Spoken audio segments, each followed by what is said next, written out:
तन मन धन अर्प गुरु सेवे, हो गलतान उपदेश ही लेवे। सतगुरु की गति हृदय धारे, और सकल बकवाद निवारे। गुरु जी ने जो मार्गदर्शन कर दिया केवल वही साधना उसी नियम में रहे, बाकी सब बकवादों को छोड़ दे। गुरु के सम्मुख वचन ना कहे, सो ससरेनी गैणी सुख ले। गुरु के सामने अपनी नहीं चलावे तगड़मबाजी, क्योंकि आपको वो ज्ञान नहीं हो सकता जो इस दास पर कृपा मालिक ने कर रखी है। और इस दास की आज्ञा और जो भी फाइनल फैसला करे वो फाइनल हो आपके लिए। आपका पुराना ज्ञान चाहे कितना आपने अच्छा लगता उसको रिजेक्ट कर दे, छोड़ दे। जिन बातों से गुरु दुख पावे, उन बातों को दूर भगावे। उनको फेंक दे, चाहे कितना अच्छा लगता छोड़ दे उन सब चीजों को। अब जैसे शुगर के मरीज को अब मीठा तो अच्छा लग गया उसने, और डॉक्टर कहे भाई शुगर तो मरीज ये मीठा नहीं खाएगा, ना मिठाई ना चीनी, और वो फिर भी डॉक्टर की आज्ञा का पालन नहीं करता तो मरेगा फिर, और क्या इलाज है। तो चीनी मीठी तो लग रही है, इसमें कोई शक नहीं, मीठी भी है, लेकिन उसके लिए विष है। तो ऐसे ही भक्ति मार्ग में गुरु जी की आज्ञा का पालन ना करना विष के तुल्य है, आपकी भक्ति को नष्ट कर देता है। गुरु के सम्मुख वचन ना कहे, सो ससरेनी गैणी सुख ले। गुरु जी के सामने एंड बैंड नहीं बोला, क्योंकि गुरु जी के सामने जैसे भगवान के पास जाना होता है ऐसे ही दृष्टिकोण से आना चाहिए।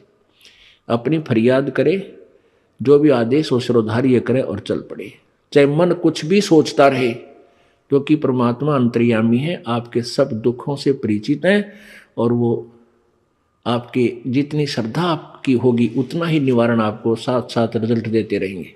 तो आपने समर्पण और श्रद्धा बढ़ानी है, उसके बढ़ाने के लिए आपको यहाँ बुलाया जाता है, भक्ति कराई जाती है, दान पुण्य करवाया जाता है, सेवा करवाई जाती है, ताकि आपकी श्रद्धा जितनी बढ़ेगी उतना ही प्रभु आपके संकटों का निवारण समांतर करता रहेगा। जैसे सूरज के आगे बदरा, ऐसे कर्म छयारे, प्रेम की पवन करे चित मंजुन झलके तेज नयारे। जैसे सूर्य के सामने बादल आ जाते हैं, ऐसे हमारे और भगवान आत्मा और परमात्मा के बीच में पाप कर्मों के बादल छाए हुए हैं। तो उन पाप कर्मों के बादलों को हटाने की विधि बताई है कि प्रेम की पवन और कर चित मंजन, वो झलक तेज नयारे। प्रेम कब उत्पन्न होगा?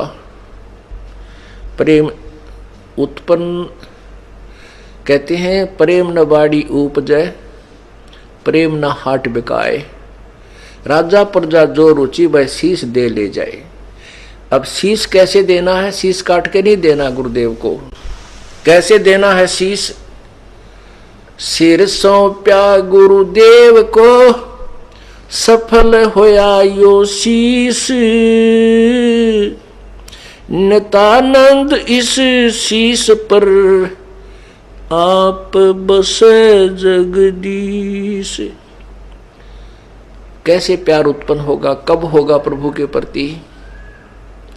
समर्पण आपका भाव कब बनेगा? जब आप हमारे अंतःकरण में, हमारी आत्मा पर युगों युगों के पाप कर्मों का मैल चढ़ा है, जिसके कारण आत्मा अस्वस्थ होकर के इसके ऊपर बुखार बना हुआ है। इस जबर को समाप्त करने के लिए ट्रीटमेंट है, उसका उपचार है, परम संत की खोज करे। गुरु के बिना कोई भी आपका कार्य सिद्ध नहीं होगा। भक्ति मार्ग में तत्वदर्शी संत की खोज करके फिर उनके द्वारा उपदेश लेकर के जैसे वो बताएं ऐसे अपनी भक्ति प्रारंभ करें। फिर कुछ दिनों के बाद आपके अंतःकरण पर जो जमा हुआ वो पाप है धीरे धीरे खत्म होता चला जाएगा। फिर आपके अंदर एक विशेष हिलोर उठेगी और परमात्मा की महिमा जब भी शुरू होगी आपकी आत्मा रोने लग जाएगी। तो फिर समझो आपके और परमात्मा और आत्मा के बीच के वह मैल समाप्त हो चुके हैं लगभग।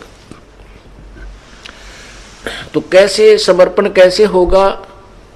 सिर सौंप्या गुरुदेव को, सफल होया यो शीश, नितानंद इस शीश पर आप बसे जगदीश। एक गुरुदेव था, उसके शिष्य थे 5-7। वो शिक्षा दिया करता था, बेटा गुरु की के वचन पर अटल रहना चाहिए। भाई जो गुरु वचन पे डट गे, रकट गे फंद 84 के, रकट गे फंद 84 के। वस्तु मिली ठोड़ की ठोड़, मिट गई मन पापी की दौड़। वस्तु मिली ठोड़ की ठोड़, मिट गे मन पापी की दौड़। भरम मिटे मुथरा काशी के, भरम मिटे मुथरा काशी के। भाई जो गुरु बचन पे डट गे, रकट गे फंद 84 के। तो गुरुजी कहा करते थे, भाई गुरु मर्यादा और गुरु वचन का पालन करने वाले ही भक्त मोक्ष प्राप्त किया करते हैं। गुरु की आज्ञा का उल्लंघन नहीं करना चाहिए। ऐसे वो शिक्षा प्रतिदिन सत्संग में भी और कहते रहते थे। एक दिन उन्होंने उनकी परीक्षा लेनी चाहिए। ऐसे ही अपने उन बच्चों को जो आश्रम में रहते थे 5-7, उनको बैठाकर कहा कि भाई गुरु की आज्ञा का पालन करना चाहिए, गुरु के वचन के ऊपर समर्पण होना चाहिए।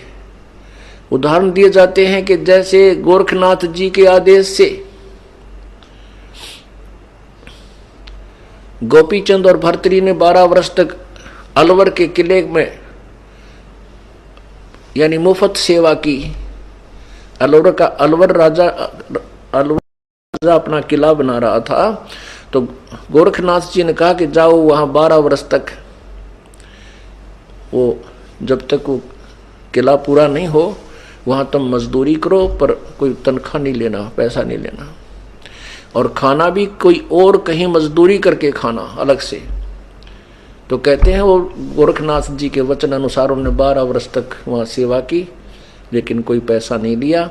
और अलग से एक कुम्हार के घर जाकर उसकी मदद करते थे मटके बनाने में, तो वो या ईंट बनाने में जो भी वो कार्य करता था, उससे वो अपना खाना वहां खाते थे।